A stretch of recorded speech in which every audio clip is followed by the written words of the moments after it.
Hello મિત્રો, progress કિચનમાં આપનું સ્વાગત છે। તો આજે બનાવીશું આપણે શિયાળુ સ્પેશિયલ ગુંદરની સુખડીની રેસીપી। ગુંદર શિયાળામાં ખાવાથી આપણા શરીરના સ્નાયુ અને હાડકાના દુખાવા દૂર થાય છે। તો સુખડી બનાવવા માટે અહીં મેં 1 વાટકી ઘઉંનો કરકરો લોટ લીધો છે। આની જગ્યાએ તમે રોટલીનો લોટ પણ વાપરી શકો। તેની સાથે મેં 1 વાટકી દેશી ગોળ લીધો છે અને 1 વાટકી ઘી લીધું છે। આપણે ગુંદરની સુખડી બનાવવા માટે ત્રણેય વસ્તુનું માપ સરખું લેવાનું છે। તેની સાથે મેં અહીં 3 ચમચી જેટલો ગુંદર લીધો છે। આ ગુંદર છે બાવળિયો ગુંદર છે, જે સ્ત્રી પુરુષ બધા જ ખાઈ શકે છે।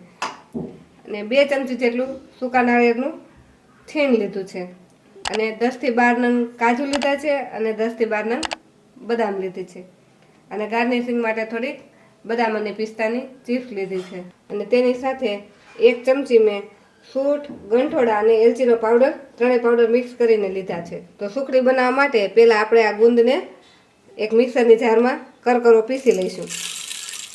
તો આપણો ગુંદર આ રીતે આપણે કરકરો પીસી લીધો છે। આ રીતે આપણે ગુંદરને થોડોક પીસીને નાખશું એટલે આપણે ગુંદરને અલગથી ઘીમાં ફોડવાની જરૂર નહીં પડે। તો સુખડી બનાવવા માટે આપણે કડાઈને ગરમ કરવા મૂકી દઈશું અને તેમાં 1 ચમચી જેટલું ઘી નાખીશું। જે આપણે માપથી જે ઘી લીધું છે તેમાંથી જ આપણે આ ચમચી ઘી નાખીશું। આપણું ઘી ગરમ થાય એટલે તેમાં આપણે બદામને શેકી લઈશું। તો આપણી બદામ થોડી ઘીમાં શેકાય એટલે પછી આપણે તેમાં કાજુ નાખી દઈશું, કેમ કે બદામને શેકાતા થોડોક સમય લાગે છે અને કાજુ જલ્દી શેકાઈ જાય છે, એટલે કાજુને પાછળથી નાખવાના। જો કોઈ પણ મીઠાઈમાં તમે ડ્રાયફ્રૂટને આ રીતે થોડા ઘીમાં શેકીને નાખશો તો તે ડ્રાયફ્રૂટ એકદમ ક્રન્ચી રહેશે અને મીઠાઈમાં તેનો ટેસ્ટ એકદમ સરસ લાગશે। તો 1 જ મિનિટમાં આપણા ડ્રાયફ્રૂટ સરસ રીતે ઘીમાં શેકાઈ ગયા છે। હવે તેને આપણે એક પ્લેટમાં કાઢી લઈશું। આ ડ્રાયફ્રૂટને આપણે થોડીક વાર માટે ઠંડા થવા દઈશું। થોડાક ઠંડા થઈ જાય પછી આપણે તેને મિક્સરની જારમાં પીસી લઈશું। તો આપણા ડ્રાયફ્રૂટ ઠંડા થઈ ગયા છે તો તેને આપણે એક મિક્સરની જારમાં નાખી દઈશું। અને આપણા જે ડ્રાયફ્રૂટ આપણે શેકીને લીધા છે એટલે તે ઓઇલી છે, એટલે તેમાં આપણે 1 ચમચી જેટલી ખાંડ નાખીશું તો એ આપણે સરળતાથી એને પીસી શકશું અને પીસું ત્યારે એકદમ એ મેશ નહીં થઈ જાય અને એનો એકદમ સરસ પાવડર પીસાશે। આપણે ડ્રાયફ્રૂટ પીસવામાં થોડીક ખાંડ નાખશું અને મિક્સરને ચાલુ બંધ કરીને પીસશું એટલે આપણો એકદમ સરસ પાવડર બનીને રેડી થઈ જશે। તો આપણે તેની તેજ કઢાઈમાં આપણે જે માપથી લીધેલું છે તે બધું જ ઘી આપણે નાખી દઈશું। હવે આપણું ઘી થોડુંક ગરમ થાય એટલે આપણે તેમાં આપણે લોટ નાખી દઈશું અને આ લોટને આપણે હવે આ ઘી સાથે મિક્સ કરી મીડિયમ ગેસ પર શેકાવા દઈશું।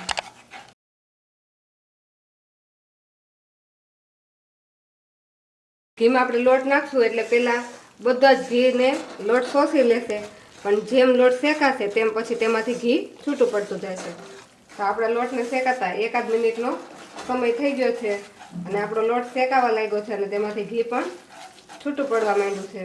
તો હજી એકદમ ધીમા ગેસ પર આ લોટનો કલર ચેન્જ થાય ત્યાં સુધી આપણે એને શેકવાનો છે। લોટને શેકાતા 3 થી 4 મિનિટ થઈ ગઈ છે અને લોટ હજુ આપણો આટલો શેકાનો છે। આ રીતે સતત હલાવતા આપણે લોટને હજુ 7 થી 8 મિનિટ સુધી શેકી લઈશું। લોટને શેકાતા આપણે ટોટલ 10 મિનિટ જેટલો સમય થઈ ગયો છે અને આપણા લોટનો કલર પણ એકદમ ચેન્જ થઈ ગયો છે। તમે સ્ક્રીન પર જોઈ શકો છો કે પહેલાં આપણે શેકવાની શરૂઆત કરી ત્યારે લોટનો કલર કેવો હતો અને અત્યારે કેવો થઈ ગયો છે। તો આટલો કલર બ્રાઉન થાય ત્યાં સુધી આપણે લોટને શેકી લેવાનો છે। પછી આ શેકેલા લોટમાં આપણે જે ગુંદ દળીને રાખેલો છે તે નાખી દઈશું। આમાં ગુંદ નાખીશું એટલે આ ગુંદ તરત જ લોટમાં છૂટવા લાગશે। એટલે આપણે આ રીતે ગુંદ નાખશું તો આપણે ગુંદને અલગથી તળવો નહીં પડે। તો બધો જ ગુંદ આ રીતે તેલમાં ઘીમાં ફૂટી જશે।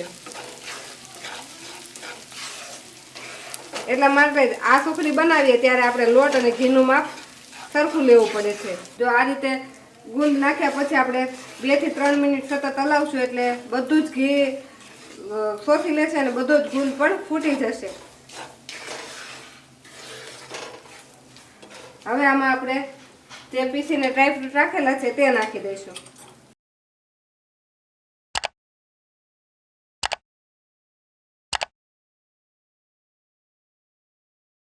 અને તેમાં આપણે જે છીણેલું ટોપરું લીધું છે તે નાખીશું. તેની સાથે જ આપણે સૂંઠ, ગંઠોડા અને ઇલાયચીનો પાવડર નાખી દઈશું. હવે આ બધી જ વસ્તુને આપણે મિક્સ કરી દઈશું. તો બધી જ વસ્તુને આપણે સરસ મિક્સ કરી લીધી છે. હવે આપણે ગેસને બંધ કરી દઈશું. ગેસ બંધ કરી પછી એમાં આપણે જે ગોળ લીધેલો છે તે નાખીશું.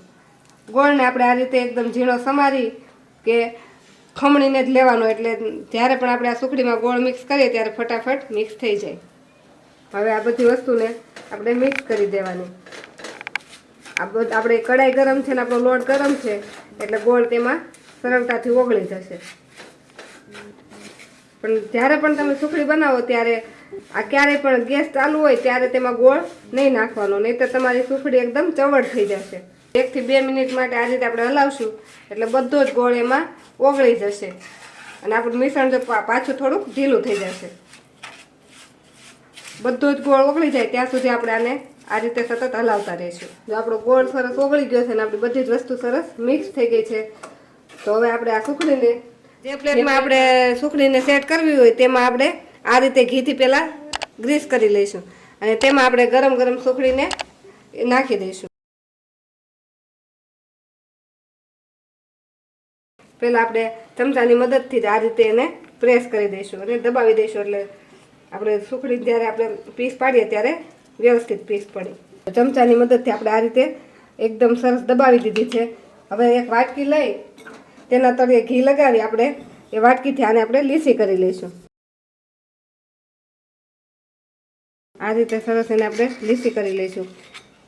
અને જ્યારે આપણે સુખડી બનાવી ત્યારે તેમાં સહેજ પણ ઘી દેખાતું ન હતું, પણ આ રીતે આપણે એને જ્યારે ડીશમાં લઈશું ત્યારે એના પર બધું ઘી પાછું રિલીઝ થશે. તો આપણી સુખડી બનીને રેડી થઈ ગઈ છે. તેના પર આપણે ગાર્નિશિંગ માટે થોડાક જે પિસ્તા અને બદામની ચિપ્સ લીધી છે તે નાખી દઈશું. તેની સાથે થોડુંક આપણે ટોપરાનું છીણ નાખી દઈશું.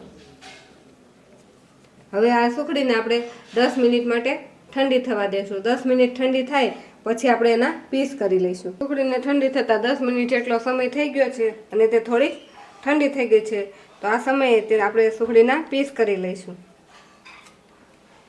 આ રીતે થોડી ગરમ હોય ત્યારે જ આપણે આ સુખડીના પીસ કરી લેવાના.